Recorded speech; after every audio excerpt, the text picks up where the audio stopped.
ஆதியாகமம் 32-34-க்கு நாம் வரும்போது யாக்கோபு வீட்டிற்குச் செல்கிறார். லாபானை விட்டு வெளியேறி தன் பிதாக்களின் தேசத்திற்கு திரும்பும்படி தேவன் அவனுக்குச் சொன்னிருக்கிறார். அது எளிமையானதாகத் தெரிகிறது, ஆனால் அது உண்மையில் பயங்கரமானது. அவருக்கு பின்னால் ஒரு மாமா இருக்கிறார். அவர் அரிதாகவே தப்பித்தார். அவருக்கு முன்னால் ஒரு சகோதரர் ஒரு முறை அவரைக் கொல்ல விரும்பினார். தேசத்திலேயே கானானிய நகரங்கள் தங்களுக்கே உரித்தான வன்முறையையும் விழுமியங்களையும் கொண்டுள்ளன. இந்த அத்தியாயங்கள் யாக்கோபு நடுவில் சிக்கியதைக் காட்டுகின்றன. அவரது கடந்த காலத்திற்கும் அவரது எதிர்காலத்திற்கும் இடையில், பயத்திற்கும் விசுவாசத்திற்கும் இடையில், அவரது பழைய பெயருக்கும் அவரது புதிய அடையாளத்திற்கும் இடையில். ஆதியாகமம் 32-இல் யாக்கோபு ஏசாவைச் சந்திக்க தயாராமிருக்கிறார் என்பதைக் காட்டுகிறது. அவர் தூதர்களை முன்னோக்கி அனுப்புகிறார், தனது முகாமை பிரிக்கிறார், தீவிரமாக பிரார்த்தனை செய்கிறார், பின்னர் ஒரு மர்மமான மனிதனுடன் நீண்ட இரவை கழிக்கிறார். அவர் தனது இடுப்பை காயப்படுத்தி அவரை ஆசீர்வதிக்கிறார். காலையில் யாக்கோபுக்கு ஒரு புதிய பெயர் உள்ளது, இஸ்ரவேல், கடவுளுடனும் மனிதர்களுடனும் போராடி வெற்றி பெறுபவர் மற்றும் ஒரு நினைவூட்டலாக ஒரு நிரந்தர நொண்டி. ஆதியாகமம் 33 ஏசாவுடன் மீண்டும் இணைவதை நமக்குத் தருகிறது. போருக்கு பதிலாக கண்ணீர் மற்றும் அரவணைப்புகள் உள்ளன. யாக்கோபு தலைவணங்குகிறார், ஏசா அவனைச் சந்திக்க ஓடுகிறான். பல வருட வெறுப்புக்குப் பிறகு நல்லிணக்கத்தின் ஆச்சரியமான படம் இது. பின்னர் ஆதியாகமம் 34 வருகிறது மற்றும் தோனி கடினமாக மாறுகிறது. யாக்கோபு சீகேமுக்கு அருகில் குடியேறுகிறார். அவருடைய மகள் தீனாள் உள்ளூர் இளவரசனால் துன்புறுத்தப்படுகிறாள். இது ஒரு கொடூரமான செயல். தீனாவின் சகோதரர்கள் ஆழ்ந்த துக்கத்துடனும் கோபத்துடனும் பதிலளிக்கிறார்கள், ஆனால் பின்னர் அந்த கோபத்தை ஒரு வஞ்சகமான இரத்தக்களரி பழிவாங்கலாக மாற்றுகிறார்கள். விருத்த சேதனம் செய்யப்படுவதற்கு ஏமாற்றப்பட்ட பிறகு நகரத்தின் அனைத்து ஆண்களையும் கொல்கிறார்கள். இது ஆதியாகமத்தில் உள்ள இருண்ட காட்சிகளில் ஒன்றாகும், மேலும் பைபிள் அதை அழகாக மாற்ற முயற்சிக்கவில்லை. அது உண்மையைச் சொல்கிறது. கோட்பாட்டு ரீதியாக இந்த அதிகாரங்கள் உடன்படிக்கை பாதையில் நடப்பது என்பது எளிதான பாதையில் நடப்பது என்று அர்த்தமல்ல என்பதைக் காட்டுகிறது. யாக்கோபு கடவுளுக்கு கீழ்ப்படுகிறார், இன்னும் பயம், ஆபத்து, அநீதி மற்றும் குடும்பத் தோல்வியை எதிர்கொள்கிறார். ஆனால் அவை வெகு தொலைவில் இல்லாத ஒரு கடவுளையும் காட்டுகின்றன. அவர் தேவதூதர்களை அனுப்புகிறார். அவர் யாக்கோபுடன் தனிப்பட்ட முறையில் மல்யுத்தம் செய்கிறார். ஏசாவிடமிருந்தும் லாபானிடமிருந்தும் யாக்கோபை பாதுகாக்கிறார். அவருடைய ஜனங்கள் பாவத்தையும் வன்முறையையும் எவ்வாறு கையாள்கிறார்கள் என்பதில் அவர் அக்கறை காட்டுகிறார். எங்களைப் பொறுத்தவரை ஆதியாகமம் 32 முதல் 34 வரை நிஜ வாழ்க்கையைப் போன்றது. ஆன்மீக முன்னேற்றங்கள், குணப்படுத்தப்பட்ட உறவுகள் மற்றும் மிகவும் கடினமான கதைகள் ஆகியவற்றின் கலவையாகும். இது கேட்க நம்மை அழைக்கிறது, என் கடந்த காலத்தை நான் எவ்வாறு எதிர்கொள்வது? என் விசுவாசம் உண்மையாகும் வரை நான் எப்படி கடவுளுடன் மல்யுத்தம் செய்வது? நானே அநீதியாக மாறாமல் அநீதியே எவ்வாறு கையாள்வது? தேவன் யாக்கோபை எல்லாவற்றிற்கும் நடுவில் சந்திக்கிறார், அவரால் நம்மையும் சந்திக்க முடியும்.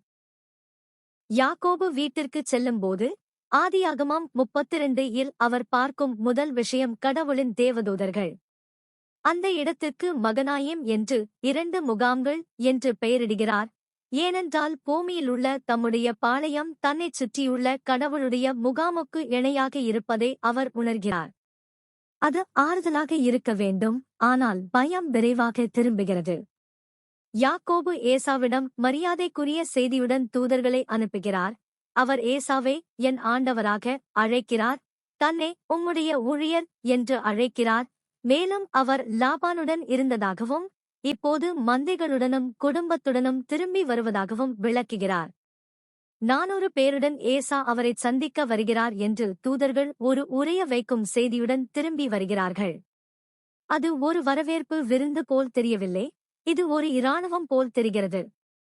யாக்கோபு மிகவும் பயப்படுகிறார், மன உளைச்சலடைகிறார். கடவுள் இப்போது வாக்குறுதியளித்த அதே மனிதன் இவர்தான். நாம் ஒரு ஆன்மீக அனுபவத்தை பெற்றதால் பயம் மறைந்துவிடாது. யாக்கோபு நடைமுறை மற்றும் ஆன்மீக ஒன்றைச் செய்கிறார். ஏசா ஒருவரைத் தாக்கினால் மற்றவர் தப்பி ஓடிவிடக்கூடும் என்று நினைத்து தன் ஜனங்களை பிரித்து 2 குழுக்களாக பிரிக்கிறார். ஆன்மீக ரீதியாக அவர் இறுதியாக ஆழமான நேர்மையான ஜெபம் செய்கிறார். திரும்பி வாருங்கள், நான் உன்னை நன்றாக நடத்துவேன், கடவுள் தனக்கு காட்டிய எல்லா இரக்கங்களுக்கும் நான் தகுதியற்றவன் என்று அவர் ஒப்புக்கொள்கிறார். அவர் ஒரு முறை ஒரு தடியுடன் இந்த ஆற்றைக் கடந்து இப்போது 2 இசைக்குழுக்களாக திரும்புகிறார் என்பதை அவர் நினைவு கூர்ந்தார். பின்பு அவன், என் சகோதரனின் கையிலிருந்து என்னை விடுவிக்கும் என்று கெஞ்சுகிறான். கோட்பாட்டளவில் இந்த தருணம் மிகப்பெரியது. யாக்கோபு இனி வெறுமனே சதி செய்யவில்லை, அவர் ஜெபத்தில் மல்யுத்தம் செய்கிறார். அவர் உரிமைகளைக் கோரவில்லை, அவர் கருணையின் மீது சாய்ந்திருக்கிறார். அவர் தனது நற்குணத்தைப் பயன்படுத்தி கடவுளுடன் பேரம் பேசுவதில்லை, கடவுளுடைய வாக்குறுதிகளையும் உண்மையையும் அவர் சுட்டிக்காட்டுகிறார். உண்மையான உடன்படிக்கை ஜெபம் இப்படித்தான் இருக்கும். கடவுள் சொன்னதை பிடித்துக் கொள்வது, நமது பயத்தைப் பற்றி நேர்மையாக இருப்பது, நமது தகுதியற்றதை ஒப்புக்கொள்வது. எங்களைப் பொறுத்தவரை விசுவாசம் பெரும்பாலும் வாழும் இடம் இதுதான், வாக்குறுதிக்கும் அச்சுறுத்தலுக்கும் இடையிலான இடைவெளியில். ஒருவேளை நீங்கள் கடந்த காலத்தில் ஒரு பெத்தேல் தருணம் இருந்திருக்கலாம், ஆனால் இப்போது நீங்கள் பயங்கரமான ஒன்றை எதிர்கொள்கிறீர்கள். தவறாக நடந்த ஒரு உறவு, ஒரு விளைவு திரும்பி வருகிறது, நீங்கள் கட்டுப்படுத்த முடியாத எதிர்காலம். என்ன செய்ய வேண்டும் என்பதை யாக்கோபு நமக்கு காட்டுகிறார். புத்திசாலித்தனமான திட்டங்களை உருவாக்குங்கள், ஆம், ஆனால் உங்கள் முழங்கால்களில் ஏறி அனைத்தையும் ஊற்றுங்கள். நீங்கள் சொல்லலாம், ஆண்டவரே, இந்த வழியில் நடக்கும்படி நீர் என்னிடம் சொன்னீர், எனக்கு பயமாக இருக்கிறது, தயவு செய்து என்னை விடுவிக்கவும். அது நம்பிக்கையின்மை அல்ல, அதுவே உண்மையான வார்த்தைகளில், உண்மையான பயத்தில், ஒரு உண்மையான கடவுளிடம் வெளிப்படுத்தப்படும் விசுவாசம். ஜெபம் செய்த பிறகு யாக்கோபு செயலில் இறங்குகிறார். விசுவாசம் என்பது செயலற்ற காத்திருப்பு என்று அர்த்தமல்ல, கடவுளுடைய சித்தத்தின்படி நாம் செயல்படும்போது நம்பிக்கை வைப்பதை இது அர்த்தப்படுத்துகிறது. ஆடுகள், செம்மறியாடுகள், ஒட்டகங்கள், கால்நடைகள், கழுதைகள் என ஏசாவுக்கு யாக்கோபு ஒரு பெரிய பரிசை சேகரிக்கிறார். அவர்கள் உம்முடைய ஊழியக்காரனாகிய யாக்கோபுடையவர்களாயிருக்கிறார்கள், இது என் ஆண்டவனாகிய ஏசாவுக்கு அனுப்பப்பட்ட பரிசு. மேலும் இதோ அவர் நமக்கு பின்னால் இருக்கிறார். தாராள மனப்பான்மையின் இந்த அலைகள் அவர்கள் நேருக்கு நேர் சந்திப்பதற்கு முன்பு ஏசாவின் இருதயத்தை மென்மையாக்கும் என்பதே யாக்கோபின் நம்பிக்கை. இது கையாளுதல் அல்ல, இது இழப்பீடு. பல வருடங்களுக்கு முன்பு ஏசாவிடமிருந்து எதையாவது பெற்றார் என்பதை யாக்கோபு அறிவார், பிறப்புரிமை மற்றும் ஆசீர்வாதம் தந்திரத்தின் மூலம். இப்போது அவர் ஏசாவை உறுதியான மரியாதையுடன் கனம் பண்ண விரும்புகிறார். அவர் இன்னும் பயப்படுகிறார், ஆனால் ஓடுவதற்கு பதிலாக அவர் தவறு செய்த சகோதரனை நோக்கி நகர்கிறார், சமாதான பிரசாதமாக விலையுயர்ந்த பரிசுகளைக் கொண்டு வருகிறார். இது ஒரு முறை பிடித்து ஓடிய ஜேக்கப்பிடமிருந்து ஒரு பெரிய மாற்றம். கோட்பாட்டு ரீதியாக நமது உறவு பாவங்களை தீவிரமாக கையாள்வது எப்படி இருக்கும் என்பதற்கான ஒரு மாதிரியை நாம் காண்கிறோம். சரி, இது கடந்த காலத்தில் என்று சொன்னால் போதாது. நம்மால் விஷயங்களைச் சரிசெய்ய முடிந்தால் நாம் செய்ய வேண்டும். சில நேரங்களில் அது மன்னிப்பு என்று பொருள். சில நேரங்களில் பொருத்தமான இடங்களில் நாம் எடுத்த ஒன்றை மீட்டெடுப்பதும் அடங்கும். பணம், மரியாதை, வாய்ப்பு. யாக்கோபால் கடந்த காலத்தை மாற்ற முடியாது, ஆனால் அவர் பணிவுடன் நிகழ்காலத்தில் நடக்க முடியும். அது கடவுளுக்கு முக்கியமானது. அதே சமயத்தில் யாக்கோபு தன் மனைவிகளையும் பிள்ளைகளையும் ஆற்றைக் கடந்து அனுப்பிவிட்டு தனியாக தங்குகிறார். அவர் ஏசாவை எதிர்கொள்வதற்கு முன்பு அவர் கடவுளையும் தன்னையும் எதிர்கொள்ள வேண்டும் என்ற உணர்வு உள்ளது. அது நேராக மல்யுத்த இரவுக்கு வழிவகுக்கிறது. ஆனால் அதற்கு முன்பே இந்த முழு பரிசு மூலோபாயமும் அவர் செய்ததை எதிர்கொள்ள இறுதியாக தயாராக இருக்கும் ஒரு மனிதனின் படமாகும். எங்களைப் பொறுத்தவரை நாங்கள் தவிர்க்க விரும்பும் ஏசா உரையாடல்கள் உள்ளன. நாங்கள் காயப்படுத்திய நபர்கள், நாங்கள் தப்பித்த பொறுப்புகள், நேரம் அழைக்கும் என்று நாங்கள் நம்பிய பழைய கடன்கள். ஆதியாகமம் 32 நம்மை மெதுவாக மற்றொரு திசையில் தள்ளுகிறது. கடவுளுடைய இரக்கத்தின் கீழ் நாம் விலகிச் செல்வதற்கு பதிலாக அந்த மக்களை நோக்கி செல்லலாம். வெள்ளாடுகளும் ஒட்டகங்களும் கூடிய ஒரு மந்தை நமக்கு தேவையில்லை, ஆனால் நமக்கு ஒரு தொலைபேசி அழைப்பு, ஒரு செய்தி அல்லது நேர்மையான பேச்சு தேவைப்படலாம். நான் தவறு செய்தேன், இப்போது நான் உன்னை மதிக்க விரும்புகிறேன். அது பயமாக இருக்கிறது. ஆனால் பெரும்பாலும் கடவுளின் குணப்படுத்துதல் காத்திருக்கிறது. இப்போது ஆதியாகமத்தில் மிகவும் மர்மமான மற்றும் சக்தி வாய்ந்த காட்சிகளில் ஒன்றுக்கு வருகிறோம். யாக்கோபு இரவில் தனியாக விடப்படுகிறான். விடியுறும் வரை ஒருவன் அவனோடே மல்யுத்தம் செய்தான். இது விரைவான, கண்ணியமான பிரார்த்தனை அல்ல, இது இரவு முழுவதும் போராட்டம். மனிதன் யாக்கோபின் இடுப்பை ஒரு தொடுதலால் காயப்படுத்துகிறான், ஆனால் யாக்கோபு இன்னும் அவருடன் ஒட்டிக்கொண்டு, நீர் என்னை ஆசீர்வதிக்காவிட்டால் நான் உன்னை விடமாட்டேன் என்று கூறுகிறார். அந்த மனிதன் அவனுடைய பெயரைக் கேட்கிறான், யாக்கோபு, பறிப்பவன், மாற்றுபவர். பின்னர் அவனுக்கு ஒரு புதிய பெயரைக் கொடுக்கிறான், இஸ்ரவேல். ஒரு இளவரசரைப் போல நீ கடவுளுடனும் மனுஷரிடம் வல்லமையைக் கொண்டிருக்கிறாய், வெற்றி பெற்றாய். யாக்கோபுதான் கடவுளை, அல்லது குறைந்தபட்சம் அவரது தூதரை நேருக்கு நேர் பார்த்து இன்னும் வாழ்ந்ததை உணர்கிறார். சூரியன் உதிக்கும்போது அவர் நொண்டி விலகிச் செல்கிறார், எப்போதும் சந்திப்பால் குறிக்கப்படுகிறார். கோட்பாட்டு ரீதியாக உண்மையான ஆவிக்குரிய வளர்ச்சி பெரும்பாலும் மல்யுத்தத்தை உள்ளடக்கியது, வெறுமனே ஓய்வெடுப்பது மட்டுமல்ல என்பதை இந்த இரவு நமக்கு காட்டுகிறது. யாக்கோபு தேவனுடைய சித்தத்திற்கு விரோதமாக போராடவில்லை, அவர் கடவுளின் ஆசீர்வாதத்திற்காக மல்யுத்தம் செய்கிறார், அவரில் ஏதாவது மாறும் வரை போக மறுக்கிறார். காயம் ஆசீர்வாதத்தின் ஒரு பகுதியாகும். இனிமேல் யாக்கோபு எடுக்கும் ஒவ்வொரு அடியும் அவருக்கு நினைப்பூட்டும், நான் தன்னிறைவு பெற்றவன் அல்ல, நான் கடவுளை நம்பியிருக்கிறேன். இஸ்ரேல் என்ற புதிய பெயர் ஒரு புதிய அடையாளத்தை குறிக்கிறது. அவர் இனி தந்திரக்காரர் மட்டுமல்ல, அவர் கடவுளுடன் போராடி அவருடன் ஒட்டிக்கொண்ட மனிதன். இது ஒரு ஜனமாக இஸ்ரவேலின் ஆரம்பம், கடவுளுடன் மல்யுத்தம் செய்து தங்கியிருப்பவர்கள். எங்களைப் பொறுத்தவரை இது அந்த நீண்ட இரவுகளில் பேசுகிறது, நாங்கள் சரியில்லை, அது எங்களுக்குத் தெரியும். ஒருவேளை நாம் பயப்படுகிறோம், குற்ற உணர்ச்சி அடைகிறோம், குழப்பமடைகிறோம் அல்லது சோர்வாக இருக்கிறோம். யாக்கோபு செய்ததை நாம் செய்யலாம், ஓடிப்போவதற்கு பதிலாக கடவுளுடன் போராடுவதில் இருங்கள். அது நேர்மையான ஜெபம், கண்ணீர், வேதம் மீண்டும் மீண்டும் ஊற்றப்படுவது அல்லது சொல்ல ஆடம்பரமான எதுவும் இல்லாமல் கர்த்தருடைய முன்னிலையில் அமைதியாக உட்கார்ந்திருப்பது போல் தோன்றலாம்.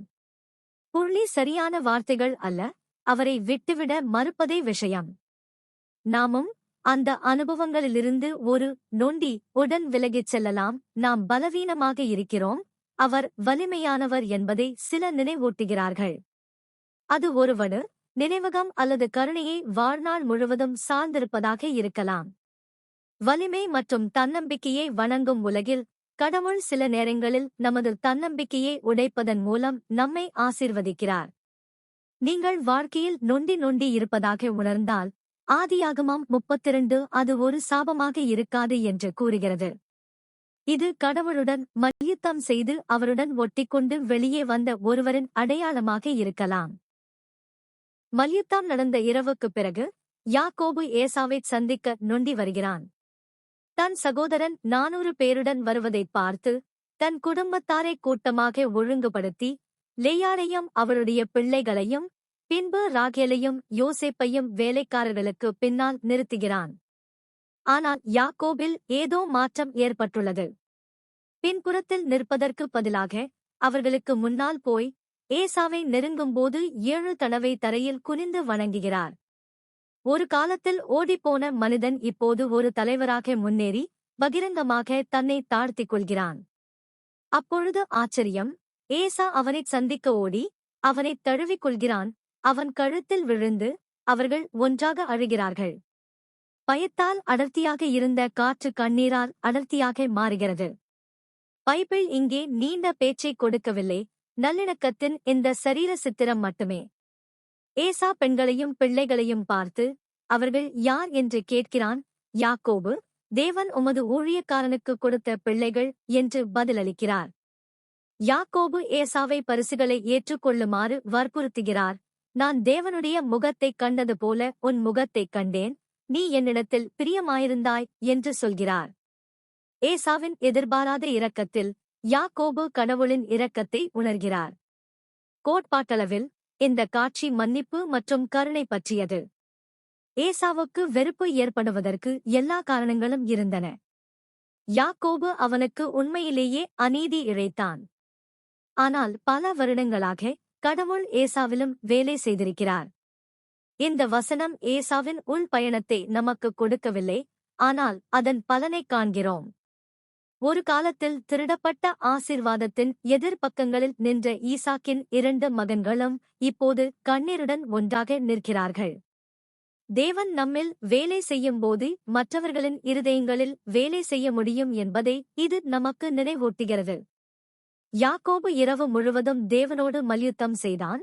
ஏசா தனக்கென காணப்படாத மல்யுத்தத்தை நடத்தியிருக்கிறான். எங்களைப் பொறுத்தவரை இது நேர்மையான கேள்விகளை எழுப்புகிறது. நிரந்தரமாக ஆபத்தான, அணுக முடியாத அல்லது மன்னிக்க முடியாதது என்று நாம் எழுதிய யாராவது இருக்கிறார்களா?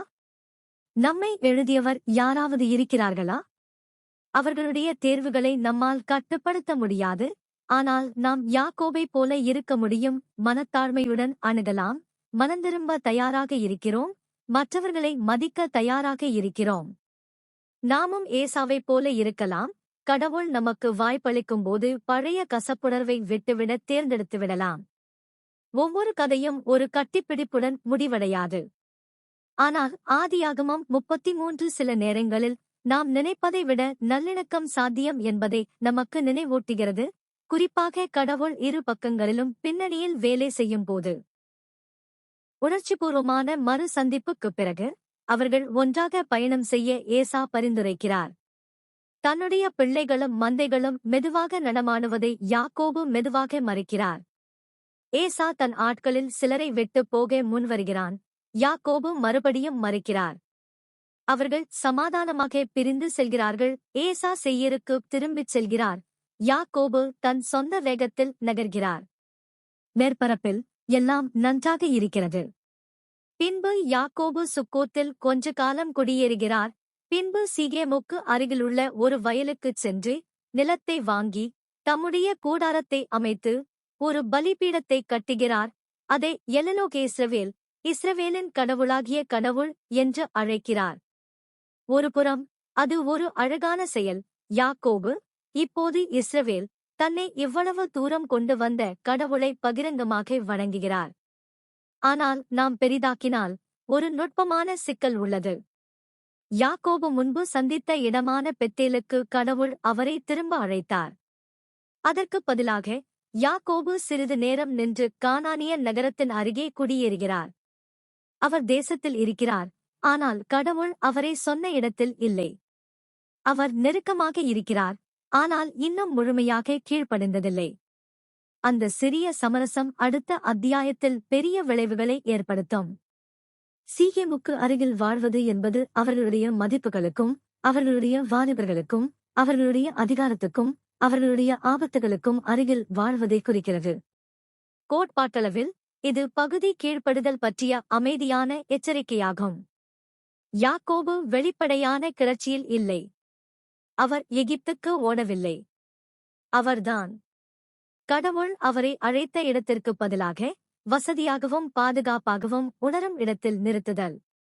அவர் இன்னும் ஒரு பலிபீடத்தைக் கட்டுகிறார். அவர் இன்னும் வழிபடுகிறார். ஆனால் இடம் முக்கியமானது. ஞாயிற்றுக்கிழமை அவர்கள் என்ன பாடல்களை பாடுகிறார்கள் என்பது மட்டுமல்ல, அவருடைய ஜனங்கள் தங்கள் வாழ்க்கையை எங்கு நடுகிறார்கள் என்பதில் கடவுள் அக்கறை காட்டுகிறார். எங்களைப் பொறுத்தவரை ஷெகேமுக்கு அருகில் முழுமையாக டைவ் செய்யாமல் உலகின் மதிப்புகளுக்கு நெருக்கமாக இருப்பதைப் போல தோன்றலாம். அது போதுமான பாதுகாப்பானது என்று நினைக்கிறேன். ஒருவேளை அது ஒரு உறவு, ஒரு பழக்கம், ஒரு சூழல், அல்லது கடவுள் நம்மை சுட்டிக்காட்டிய இடத்தில் சரியாக இல்லை என்று நமக்கு தெரியும் ஒரு சமரசம். ஆனால் அது எளிதாக உணர்கிறது. ஆதியாகமம் 33 பாதி படிகள் முழு பேரழிவுகளையும் அமைக்க முடியும் என்பதை நமக்கு நினைப்பூட்டுகிறது. அழைப்பு பீதி அடைய அல்ல, அது கேட்பதுதான். கடவுள் கேட்டதை நீங்கள் அறிந்ததை விட நீங்கள் குடியேறிய ஒரு பகுதி உங்கள் வாழ்க்கையில் இருக்கிறதா? அடுத்த அதிகாரம் வருவதற்கு முன்பு அந்த கூடாரத்தை மூட்டை கட்டி முழு கீழ்ப்படுதலின் இடமான உங்கள் சொந்த பெத்தேல் நோக்கி தொடர்ந்து செல்ல வேண்டிய நேரம் வந்திருக்கலாம். ஆதியாகமம் 34 ஒரு வேதனையான, கனமான கதையுடன் தொடங்குகிறது. லேயாளுக்கும் யாக்கோபின் மகளான தீனாளும் தேசத்தின் குமாரத்திகளை பார்ப்பதற்காக உள்ளூர் பெண்களை பார்க்கப் போகிறாள். அவள் அங்கே இருக்கும்போது ஏமோரின் குமாரனும் தேசத்தின் அதிபதியுமான சீகேம் அவளைக் கண்டு அவளைப் பிடித்து அவளோடு படுத்துக்கொண்டு அவளைத் தீட்டுப்படுத்துகிறான். மொழி தெளிவாக உள்ளது. இது ஒரு சாதாரண காதல் அல்ல, இது அதிகார மீறல் மற்றும் அதிகாரத்தின் செயல். பின்னர் சீகேமின் ஆத்துமா தீனாவிடம் ஈர்க்கப்படுகிறது. அவர் அவளை நேசிக்கிறார், அவளிடம் அன்பாக பேசுகிறார், அவளை திருமணம் செய்து கொள்ள விரும்புகிறார் என்று வசனம் கூறுகிறது. ஆனால் அது எதுவும் அசல் தவறை அழிக்கவில்லை. யாக்கோபு அதைக் கேட்டதும் தன் மகன்கள் வயலில் இருப்பதால் முதலில் அமைதியாக இருக்கிறார். ஆனால் மகன்கள் வந்து அதைக் கண்டுபிடித்தபோது அவர்கள் இஸ்ரவேலில் முட்டாள்தனம் செய்ததால் மிகவும் கோபமடைந்தார்கள் என்று பைபிள் சொல்கிறது. இது வெட்கக்கேடானதும் மூர்க்கத்தனமானதும் ஆகும். நாம் இடைநிறுத்தி 3 துண்டுகளையும் ஒரே நேரத்தில் பார்க்க வேண்டும். தீனாவின் கண்ணியம், சகோதரர்களின் துக்கம் மற்றும் தந்தையின் எச்சரிக்கையான மௌனம். இந்த குடும்பம் அவர்கள் தேர்ந்தெடுக்காத ஒரு பாவச் செயலால் கிழிக்கப்படுகிறது. கோட்பாட்டு ரீதியாக இந்த கதை பல கடினமான உண்மைகளை நமக்குச் சொல்கிறது. முதலாவதாக, பாலியல் வன்முறையின் யதார்த்தத்தை கடவுள் மறைக்கவில்லை. பைபிள் ஒரு விசித்திர கதை புத்தகம் அல்ல. வீழ்ந்த உலகில் நடக்கும் கொடூரங்களை இது காட்டுகிறது. நம்மை அதிர்ச்சியடையச் செய்யவில்லை. ஆனால் நான் இதை பார்க்கிறேன். நான் இதை முட்டாள்தனம் மற்றும் தீட்டு என்று பெயரிடுகிறேன். இரண்டாவதாக, பாவம் ஒரு முழு சமூகத்தையும் காயப்படுத்துகிறது என்பதை இது காட்டுகிறது. தீனா ஆழ்ந்த வேதனையை தாங்குகிறாள், ஆனால் அவளுடைய சகோதரர்களின் இருதயங்களும் துக்கத்தினாலும் கோபத்தாலும் நொறுங்கிப் போயிருக்கிறார்கள். மூன்றாவதாக, ஜேக்கப்பின் அமைதியான பதில் தலைவர்கள் சில நேரங்களில் உறைந்து போகிறார்கள் என்பதை நமக்கு நினைவூட்டுகிறது. ஒரு நெருக்கடியில் எவ்வாறு செயல்படுவது என்று தெரியவில்லை. நம்மை பொறுத்தவரை இந்த அத்தியாயம் நமது சொந்த அனுபவங்களை அல்லது நாம் நேசிக்கும் நபர்களின் அனுபவங்களை தூண்டக்கூடும். சீகேம் செய்தது தவறு என்று தெளிவாகச் சொல்வது முக்கியம். கடவுள் அந்த அன்பை அழைக்கவில்லை. இது போன்ற வழிகளில் நீங்கள் காயப்படுத்தப்பட்டிருந்தால் உங்கள் வலி அவருக்கு மிகவும் முக்கியமானது. இங்கே பைபிளின் நேர்மை சரிபார்க்க வேண்டும், குறைக்க அல்ல. அதே நேரத்தில் இந்த சோகத்திற்கு தீனாவின் சகோதரர்கள் எவ்வாறு பதிலளிக்கிறார்கள் என்பதற்கு கதை இப்போது நகரும். மேலும் இது நீதி, பழிவாங்கல் மற்றும் நம் சொந்தத்தை இழக்காமல் ஒருவரின் கௌரவத்திற்காக போராடுவதன் அர்த்தம் என்ன என்பது பற்றிய கேள்விகளை எழுப்புகிறது. மீறப்பட்ட பிறகு சீகேமும் அவனுடைய தகப்பனாகிய ஏமோரும் யாக்கோபும் அவருடைய மகன்களிடமும் பேச வருகிறார்கள். ஆமோர் ஒரு திருமண கூட்டணியை பரிந்துரைக்கிறார். தீனா சீகேமின் மனைவியாக இருப்பாள். அவர்களுடைய குடும்பங்கள் கலப்பு திருமணம் செய்து கொள்வார்கள், நிலத்தையும் வளங்களையும் பகிர்ந்து கொள்வார்கள். சீகேம் அவர்கள் கேட்கும் எந்த மணப்பெண்ணுக்கும் விலை கொடுக்க முன்வருகிறான். தான் தீனாவுக்காக மிகவும் ஏங்குவதாக கூறுகிறான். மேற்பரப்பில் இது விஷயங்களை சரிசெய்வதற்கான முயற்சி போல் தெரிகிறது. ஆனால் ஒரு சிக்கல் இருக்கிறது. அவர்கள் ஒரு கடுமையான பாவத்தை பரிசுகள் மற்றும் ஒப்பந்தங்களுடன் மென்மையாக்குவது போல நடத்துகிறார்கள். சீகேம் தங்கள் சகோதரியை தீட்டுப்படுத்தியதால் யாக்கோபின் மகன்கள் வஞ்சகமாக பதிலளிக்கிறார்கள். விருத்தசேதனம் செய்யப்படாத ஒருவருக்கு தங்கள் சகோதரியை கொடுக்க முடியாது என்று அவர்கள் சொல்கிறார்கள். ஏனென்றால் விருத்தசேதனம் கடவுளுடனான அவர்களின் உடன்படிக்கையின் அடையாளம். அப்பொழுது அவர்கள் ஒரு சலுகையைச் செய்கிறார்கள். நகரத்தின் எல்லா ஆண்களும் விருத்தசேதனம் செய்யப்பட்டால் அவர்கள் கலப்பு திருமணம் செய்து ஒரே ஜனங்களாவார்கள். ஏமோரும் சீகேமும் சம்மதித்து அந்த திட்டத்தை தங்கள் ஊருக்கு திரும்ப எடுத்துச் செல்கிறார்கள். அவர்கள் அதை ஒரு நல்ல வணிக நடவடிக்கையாக விற்கிறார்கள். அவர்களின் கால்நடைகளும் அவற்றின் பொருட்களும் மற்றும் அவர்களின் ஒவ்வொரு மிருகமும் எங்களுடையதாக இருக்க வேண்டாமா? ஆண்கள் ஒப்புக்கொண்டு விருத்தசேதனம் செய்யப்படுகிறார்கள். இது ஒற்றுமையின் உடன்படிக்கை என்று எல்லோரும் நினைக்கிறார்கள். ஆனால் யாக்கோபின் மகன்கள் வேறு ஒன்றை திட்டமிடுகிறார்கள். கோட்பாட்டளவில் கதையின் இந்த பகுதி புனிதமான விஷயங்களை ஆயுதங்களாக பயன்படுத்துவது பற்றியது. விருத்தசேதனம் கடவுளால் சொந்தமானதற்கான ஒரு பரிசுத்த அடையாளமாக ஆபிரகாமுடனான உடன்படிக்கையின் அடையாளமாக வழங்கப்பட்டது. இங்கே யாக்கோபின் மகன்கள் அதை பழிவாங்கும் கருவியாக மாற்றுகிறார்கள். அவர்கள் புனிதமான ஒன்றை எடுத்து ஒரு பொய்யைச் சுற்றி போர்த்துகிறார்கள். அது மிகவும் தீவிரமானது. கடவுளின் சின்னங்கள், வார்த்தைகள் அல்லது நியமங்களை எடுத்து நமது சொந்த நிகழ்ச்சி நிரலை மறைக்க அவற்றை பயன்படுத்தும்போது நாம் ஆபத்தான நிலத்தில் அடியெடுத்து வைக்கிறோம்.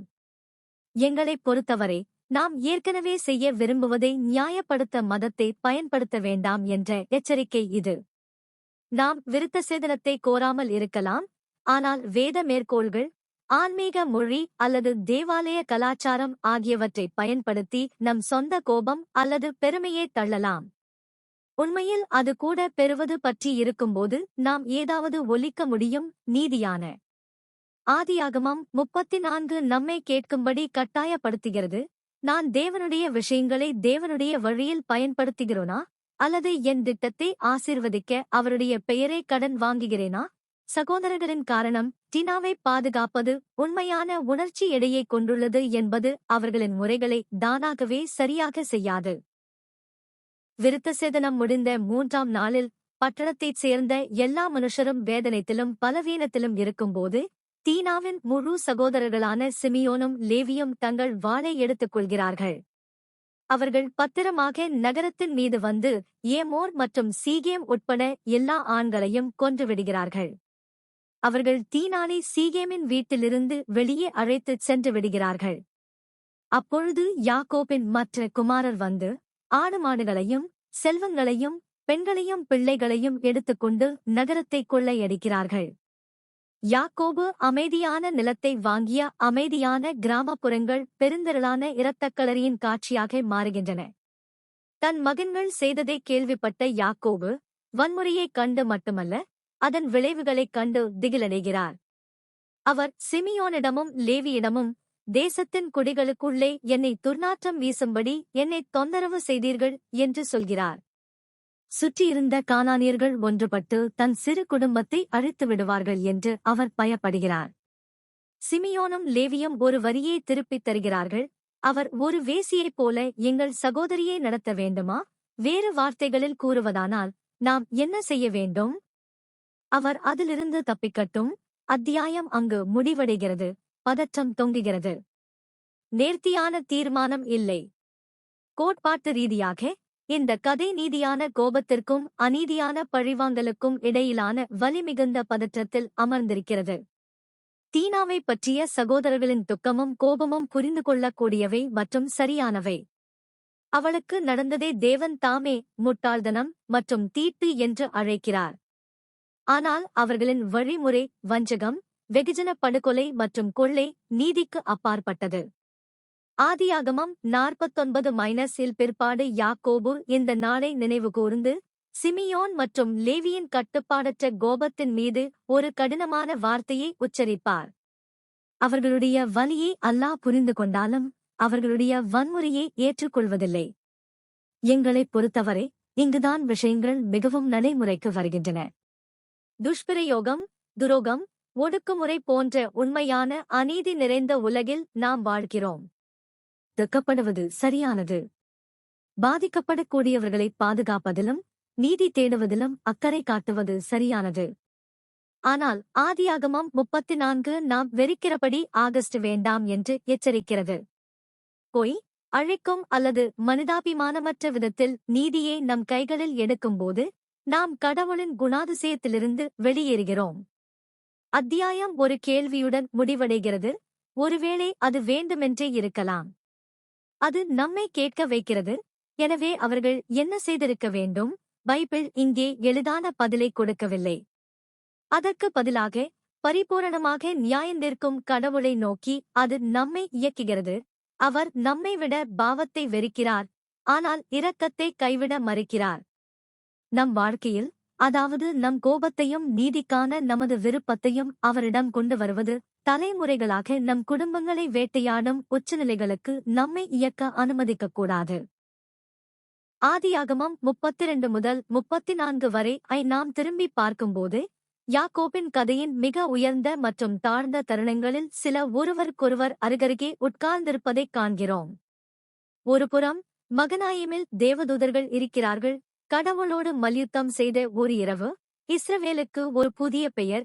ஏசாவுடன் ஒரு அழகான சமரசம்.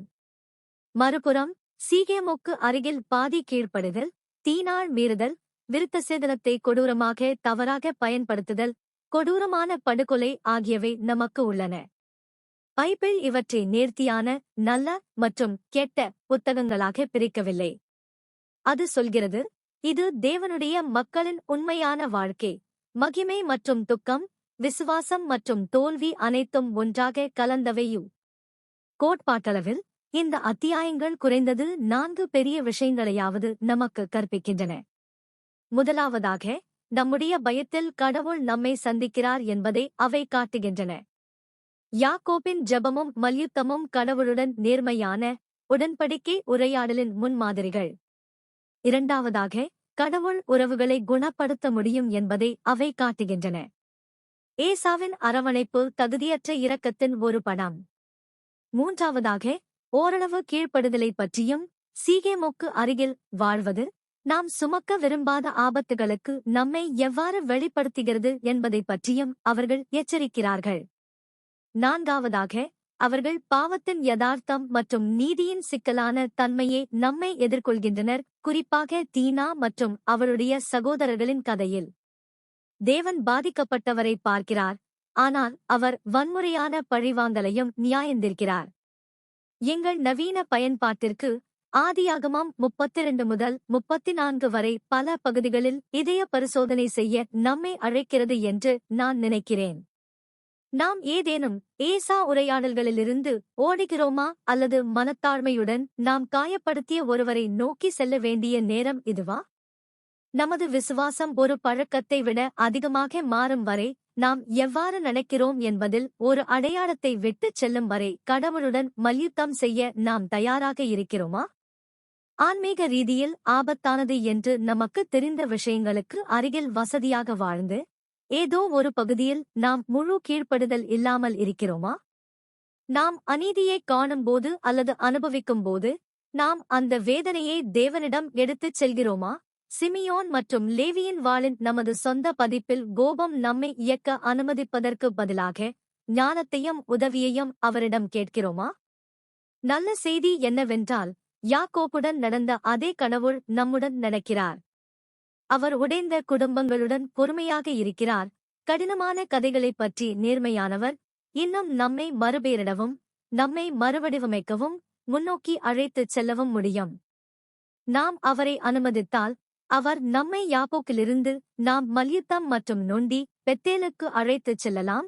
அங்கு அவர் தம்முடைய வாக்குறுதிகளை நினைவுகூரவும், ஆபத்தான உலகில் அவருடைய ஜனங்களாக வாழவும் நம்மை மீண்டும் அழைப்பார்.